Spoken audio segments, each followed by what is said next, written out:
My name is Daniel. I'm one of your lead CAs, and today we'll be covering compound data types.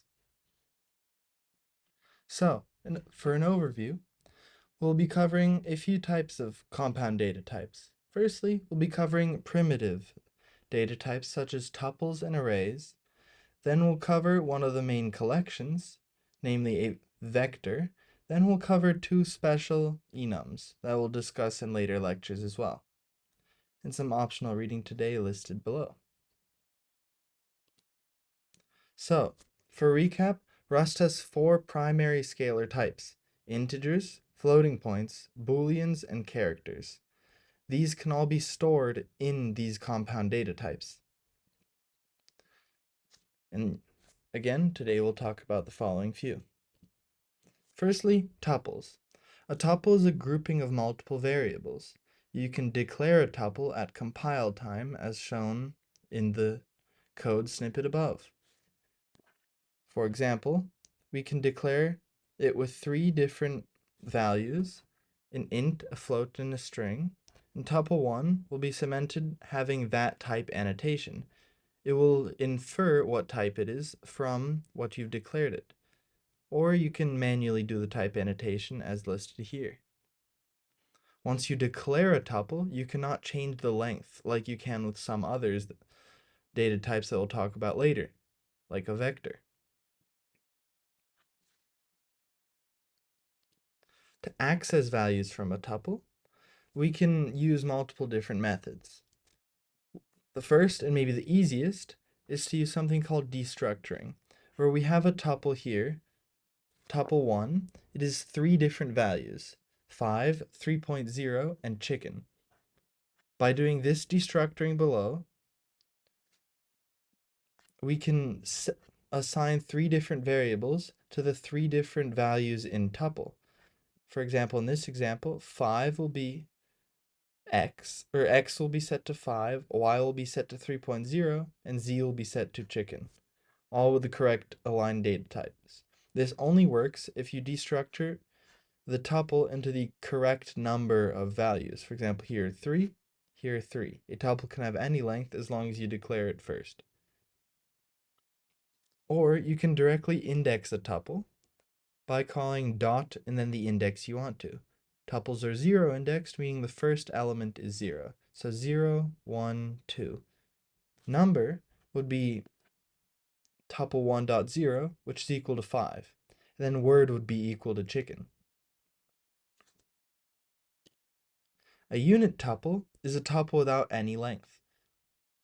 It's mainly used to represent an empty value or a null value, but it can be, but there are better ways of doing so that we'll discuss in a bit.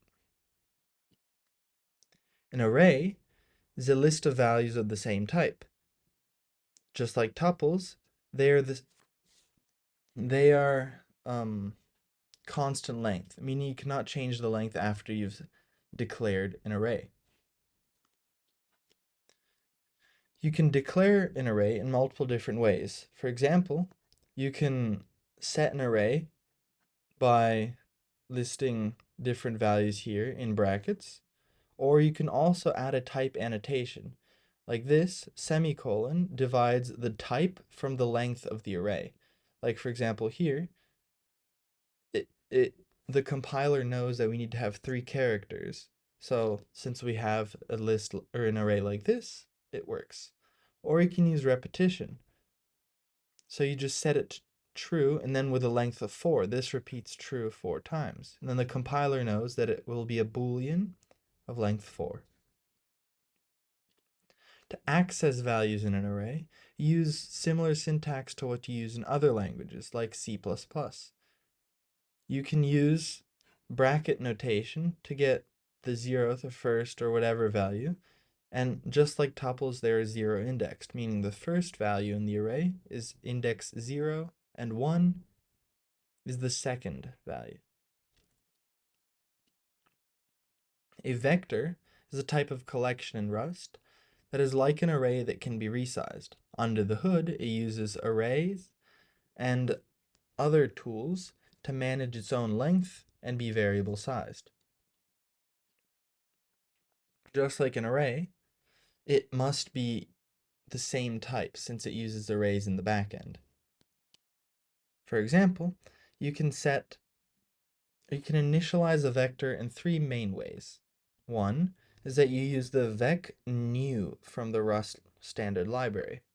Since this is vague, you must annotate the type of my vector, as shown here. This will be an empty vector of int 32s. Or you can do vec from, where you pass it an array, and the vector constructs itself from the elements in this array. But then you can resize the vector, unlike the array. Then here, you can use a macro. Macros in Rust are like functions, but they run before the rest of your code is compiled. So like this essentially has the same function as vec from, but it's a much shorter and neater way to do stuff. To insert into a vector, use the push method. This pushes an element to the end of the array. Like for example, push 5 makes, after this statement, it is a vector of length 1 with the element 5 in it. And then once you push this, it's 5, 7, as shown here. To index a vector, use the same method as the array. You use square bracket notation. But this can cause issues if you use an incorrect index. Like for example, if you use an index beyond the length of the array, you will cause a panic and your code will crash. So for some more advanced indexing, we can use something called an option enum. An enum is a data type that can have one of two subtypes. It can only be none, or it can be a sum. So it has some value, this enum called option. And this value is of type T. We can set that to be any type. Like for example, down here, we set it to be I32, which means it's a 32-bit integer. And it can either be a none or a sum with some value here. To use the value from an option, we can use the unwrap method. So like use unwrap on your option value. And it will turn X if you have it wrapped in a sum option, or it will panic if it's a none. For this reason, in another lecture, we'll discuss better ways of accessing items from enums. So, the get and pop methods for vector. So the get method is just like accessing it with brackets, but it will not panic if you're outside of the range of the vector. Instead, it will return an option with either the element that is at that location, or it will return none if that location doesn't exist in the vector, instead of panicking. And the pop method is like get for the last element of the array, but it gets it, returns it to you, and then removes the value from the array, from the vector. So to iterate through a vector, you can use the same types of strategies that Chuan showed in the previous lecture.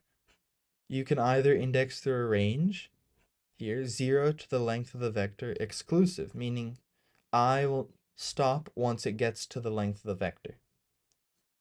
Then you can do whatever you want with the index in there. Then you can do for element in vector.iter, which this is an iterator for the vector, which means it goes over every single value and returns a reference. And elem here is a reference to each element in the vector.